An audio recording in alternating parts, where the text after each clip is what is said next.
Sumasang-ayon ka ba na dapat ipataw ang habambuhay na pagbabawal sa mga kontratistang paulit-ulit na lumalabag sa bidding rules kahit pa dati silang nakapagsagawa ng mga proyekto sa gobyerno? Binalaan ni Budget Secretary Amena F. Pangandaman ang mga kontratista, supplier at consultant na paulit-ulit o mabigat, adi paglabagi sa mga patakaran ng pamahalaan sa procurement. Maaari silang harapin ang habambuhay na pagbabawal sa paglahok sa bidding sa ilalim lang ang New Government Procurement Act, NGPA.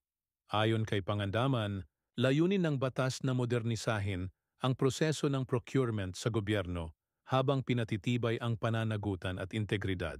May enforcement ladder ang batas na nagsisimula sa mga hakbang tulad ng multa, retraining, at paglalagay sa watchlist para sa mga paglabag na maaari pang itama.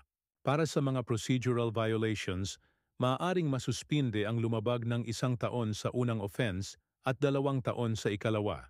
Ngunit para sa mga kaso ng panlilinlang, falsification o sabuatan, maaari nang i-blacklist ng 1 to 2 years. Kapag napatunayan namang grabe o paulit-ulit ang paglabag, papatawan ng permanenteng disqualification o habambuhay na pagbabawal sa lahat ng bidding sa gobyerno.